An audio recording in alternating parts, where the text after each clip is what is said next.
Shalom everybody, it's Kalela Kelly, your Irish Jew. Starmer's at it again, two-tier Starmer, and the cohort of crazy-ass Labourites running the United Kingdom into hell, into kingdom come. Thy will be done in hell as it is on earth. According to The Independent, the Transport Secretary of the UK, a shining bastion of free speech and Western democracy and liberalism, not. The Transport Secretary tied herself in knots, apparently, when she was faced with questions over the conditions for the recognition of Palestine. So the UK is basically saying, under Stullen Starmer, that Palestine has to be recognised as a state. And Sir Keir Starmer, I can't believe he's a sir. How is he a sir? He's like a pencil pusher. He's got a cardboard square face. He's a pencil-pushing lawyer who gets anxious and nervous and embarrassed when Trump confronts him and very mildly attacks the way that London has been run into the ground by the Mayor Sir Sadiq Khan. Wonderful knights, the sort of knights you want in your kingdom.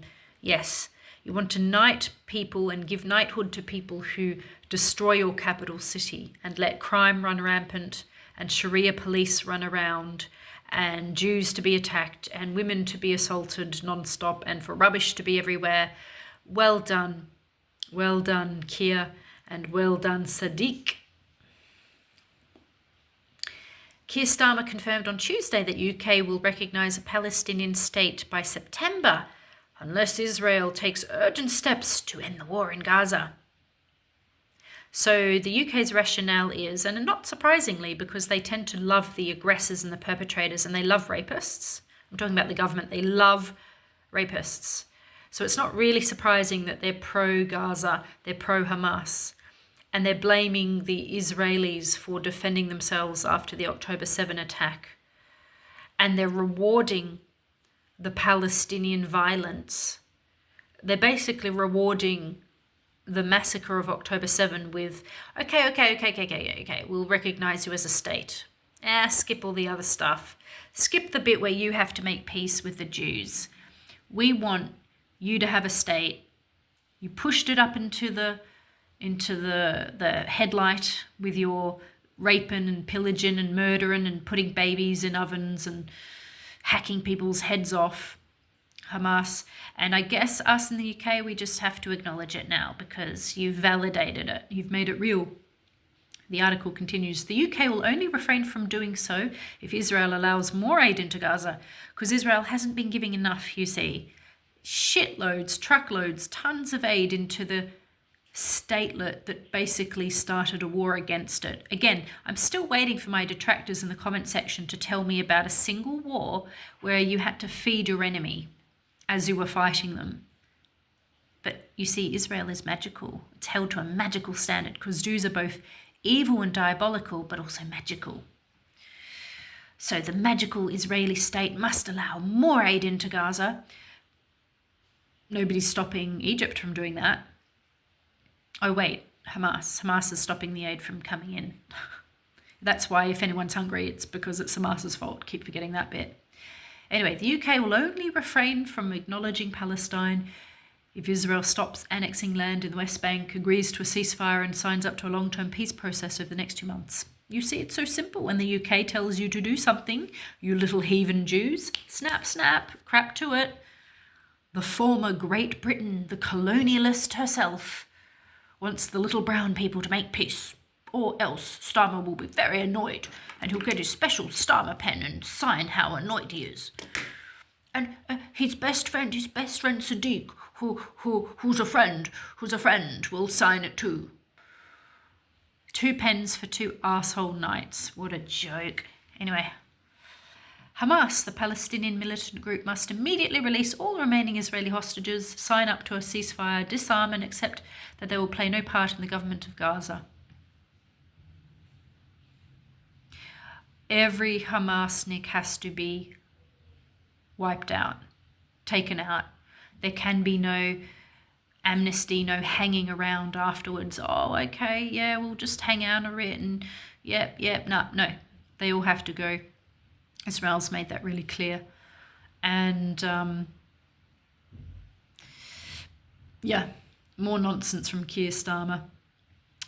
But when the Transport Secretary was pressed, she couldn't say whether the release of the hostages was a condition. Why are you asking the Transport Secretary about foreign policy? I'm so confused about how the Labour government runs the United Kingdom, or lack thereof. I mean, I know it's pro-Hamas, it's pro-Islamist. It hates its own people. It has declared war on its own people, essentially allowing the degradation and segregation and ruination of the once Great Britain. But I quite still don't understand how the Transport Secretary is supposed to be wagging her finger at Israel.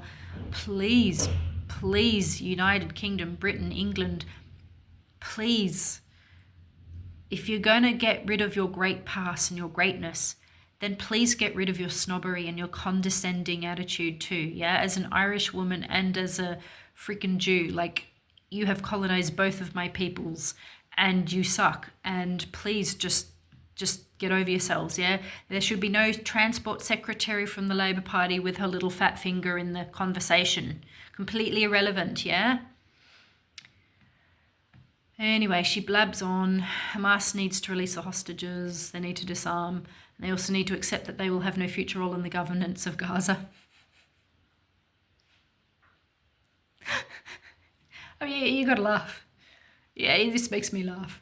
You've been very bad boys. You shouldn't have raped all those women, and you shouldn't have killed those babies and holding on to those bodies months after you murdered them to parade them in front of crowds. It's very, very mean. How dare you? Just so mean. They are a vile terrorist organisation that has perpetrated heinous crimes and awful atrocities on the Israeli people. Okay, well, thank you, Heidi Alexander, for confirming that. That's basic morality. Here we go. Here's Mr. Starmer. There he is. Yeah.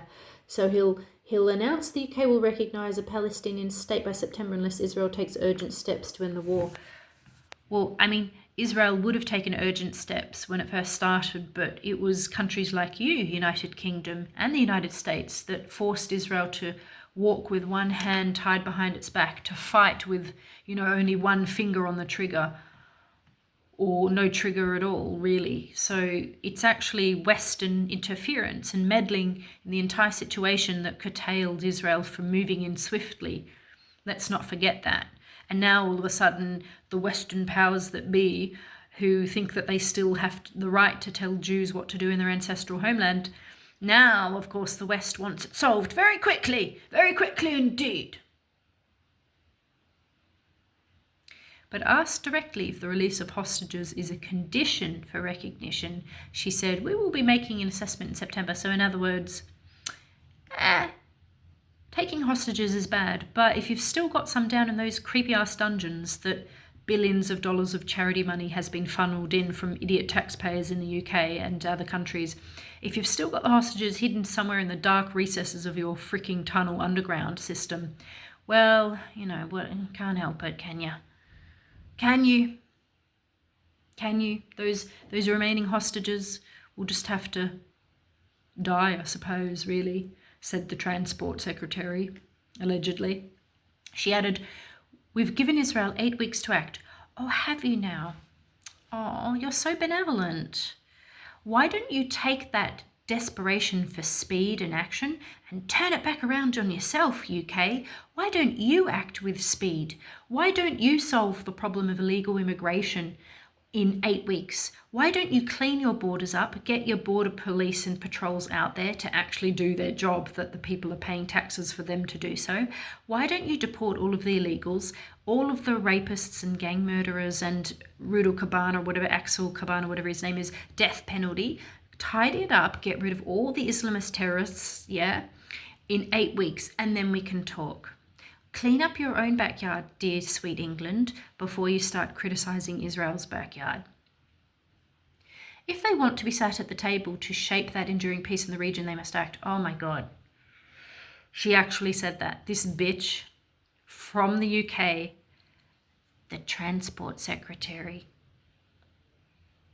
She's giving Israel 8 weeks to man up and be a very good little boy, boy child, man child, if they want to be sat at the table. I mean, can you hear this language? How condescending that is? How colonialist that is? Methinks the lady doth protest too much. I don't think England has changed at all, really, deep down. You don't have to scratch very low beneath the surface. And all of a sudden, that liberal, post-colonial, anti-racist talk goes out the window when it comes to Jews. And all of a sudden, they're using language against the Jews in their ancestral homeland, and they're saying, if you want to be sat at the table. This is how deluded and out of touch the West is. They actually think they have the power to tell Israel how to act in its own interests. And this is after a whole host of Arab nations have literally just said to Hamas, hey, get the hell out of here. We don't want you around. Put your weapons down. Get the shit out of here. Because they want to side with Israel. Like I said in a previous video, this is the start of something new. This is a renaissance. This is something really different, exciting happening in the Middle East, and Israel will be at the forefront of this renaissance. It's going to change. It's going to change. It's already changing. And the West is the one that's completely retarded, excuse the phrase, and is completely out of touch with this reality. This isn't about Hamas. This is actually about delivering for the Palestinian people and making sure that we can get aid in. Well, it is about Hamas because Hamas have caused all the problems. Hamas are the reason that aid hasn't gotten all the way through to the rest of society, even though the Israelis delivered it on the freaking doorstep. Yeah,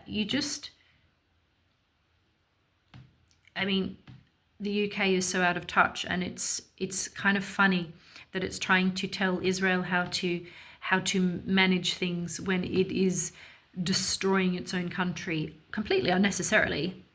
Like, literally no reason for this self-destruction button mode. And yet the UK is determined to commit social, cultural and historical suicide. Again, it's completely beyond comprehension, but that's what they want. And I always wondered when I was a girl, about how countries could have civil wars, of which the UK has had. And, all of those histories of England where one king would try to oust the other and there'd be all these warring factions. And I always wondered, why would the kings fighting each other? Wouldn't there just be one king and he'd rally around and that was the end of the conversation? No. The history of the UK is of different kings usurping each other, betraying each other, fighting each other for the ultimate throne. And this sense of when a king does not benefit the people, there's civil war or there is fighting and a new king is elected. And so actually the way that this is playing out with Keir Starmer and, the entire situation where the people are starting to revolt against the leadership, it's actually very British. It's actually very historically English for this kind of thing to happen. I suppose we've forgotten that it's possible because we've had peace, since World War II for so long, and we've had it good with Queen Elizabeth as the reigning monarch for so long that we've forgotten that actually the history of Britain was of many different kings and groups fighting each other and bickering and being not united, not the United Kingdom, being ununited, being tribalistic, one king, one prince, one region against another. So it's kind of interesting how English culture has reverted to type, and it's a shitstorm and a complete balkanization of the country, and it's going to be interesting to see how things unfold. But Israel, on the other hand, I think, if they can just keep their internal politics in order, if they can remember who the real enemy is, I think will be a powerhouse in the region. Shalom.